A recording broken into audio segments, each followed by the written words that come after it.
me on SoundCloud. Damn! Oh, I'm sorry. Babe, would you follow me on SoundCloud, please? Just one follow, that's it, I'll leave from you.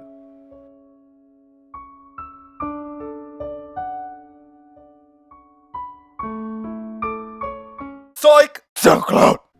Okay, so what I'm gonna cover on this video is gonna be melodic pianos, and it's gonna be about one bass line on my latest single. So don't freak out. This video, it's not about the piano thing and that's it. No, it's not about that. It's actually about the second bass line.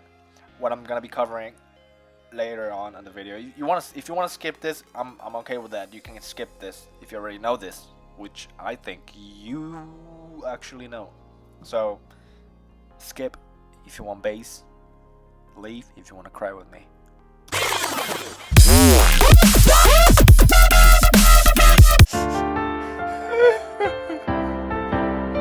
Why did she leave me?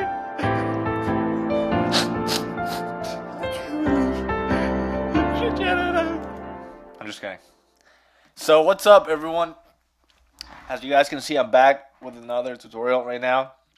I'm going to be showing you how to make melodic pianos. Like most of you guys have asked me on Facebook, how did you do those melodic pianos? They sound so amazing. They sound powerful. They sound emotional, and the quality is amazing.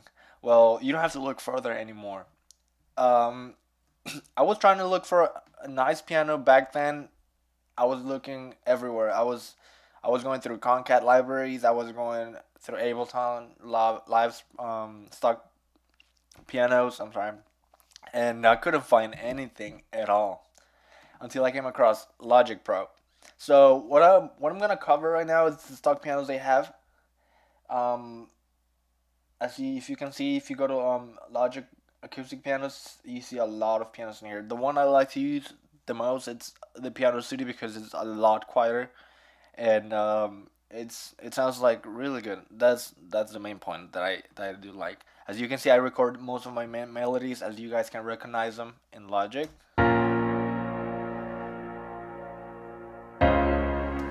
That's something new.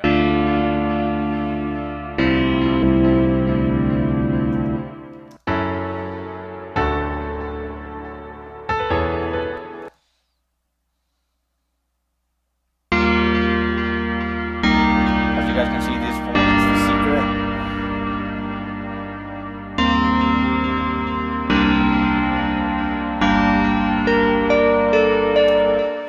So on my effect chain, I have an EQ in here. As you can see, I'm boosting a little bit the low frequency. I know you shouldn't boost the low frequencies, but for me it's actually better because it sounds a lot fuller, and it gives them a little bit of bass. Like most of the pianos, when you start them, they don't sound bassy enough. So I like to give it a little bit of bass, not a lot, because whenever you come to mixing everything, it gets muddy.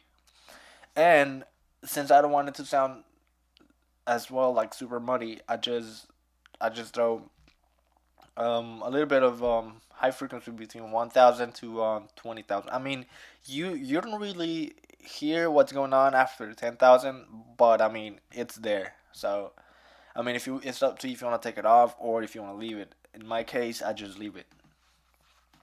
And one of the things that changes the whole game in the piano is the reverb. I mean, if you use FL Studio, Reason, Cubase, Ableton, whatever. I mean, I use Ableton Live, and I can still remake the same effect in Logic. So what I do, if you want to like recreate the same reverb in Ableton Live, you go to Hall Reverb, you go to Cathedral one, you drop it where you want to go, you set it up to 50%, and then the decay time, you can either set it up to 8,000 or even more if you want it to last more, and that's how you get a really nice dreamy reverb, as you call it. And then let me show you what I mean by this.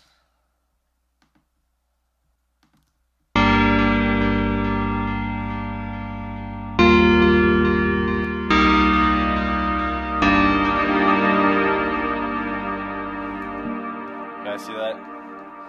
It's really not that special. I learned this trick in one of the Army Maviran videos he posted. He was everyone was asking him how to make those dreamy pianos, and then that's where I got the piano thing from. And yeah, that's out for the pianos right now. But this is not over yet. I'm gonna show you what you guys want to actually learn. What's up, ladies and gentlemen? Today I'm gonna cover one bass line, just one. That's it, and it's one of the bass lines on my latest tune that it's called Back to Life. I'll show you what I mean right now if I can find it.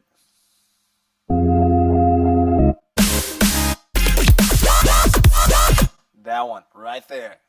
I know it sounds a little bit hard, but trust me, it is not that hard. So let me jump right into this real quick. I also had a request from somebody on Facebook. I know I should have done it a long time ago, but I've been having all these issues in school and work, so I didn't get time. So now that I'm free today, I was just figuring why not doing it today. So it's actually really simple. Okay. First of all, you wanna make sure that you're using a performer on your LFO tool. So you're gonna drag a performer on basically almost everything. Trying to give it that shape, you know. And then I also drag it to the intensity of the oscillator.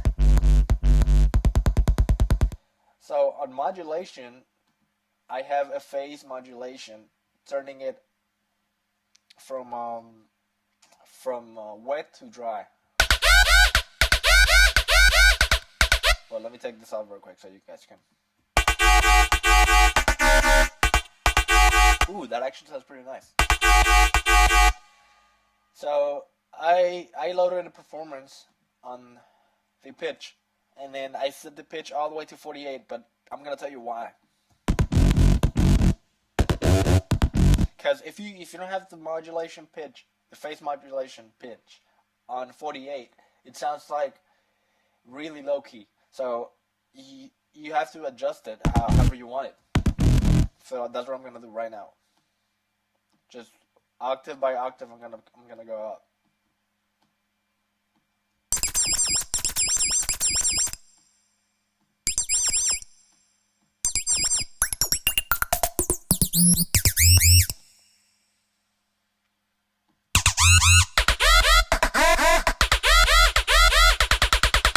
You hear that?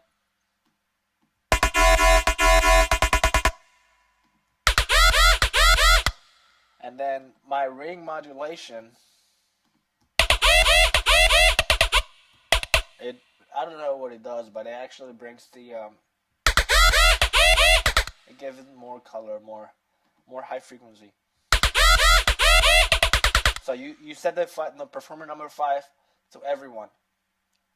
I mean, I didn't use this oscillator, so don't worry about this one. So you set it up to all the way up, and then you want to add some noise. But don't worry, that's not it. I actually did some sine shaper as well, just to give it noise, so I can make it warm, wider, super noise. And then on my effects chain, I added a tube so I can give more color as well. You're trying to make the sound as colored possible, as warm as possible, as bassy, as mad as you want to call it possible, you know. Chorus, I added chorus so I can make the sound wider. You know, I actually learned this trick from one of Knife Party's preset they shared on their Facebook. I was wondering, why do you have a chorus on the effect chain? What it does. So when I took it off, I realized it made the whole sound way wider, even more wider than the dimension expander S. I don't know if you guys use that, but I like using the chorus now from now on. And then the part that it really shapes the whole sound, it's a scream filter. As you can see, I'm gonna turn every knob off. you bring the scream up, resonance up, and then the cutoff you bring it down like this, and then that's the sound. It's really a little bit confusing if you don't know the filters, but once you start learning the filters, you will get used to them. You know, you'll recognize what filter it is, and you'll be able to do it. So on my effect chain, I use an OTT and phaser and an EQ and a camel fat. The OTT I use so I can bring more bass, more, so I can define the frequencies, you know. Also, so I can compress it. The phaser, it's just a bonus, so you can make the sound more rough, if you want to call it.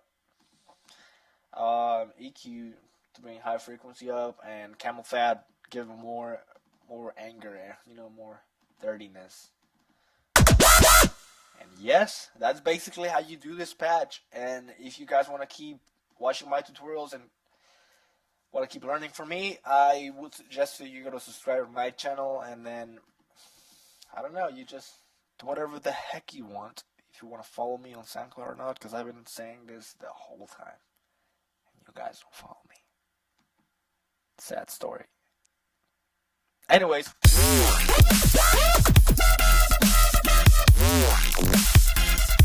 Oh, one more thing. What if next tutorial it's about this sound?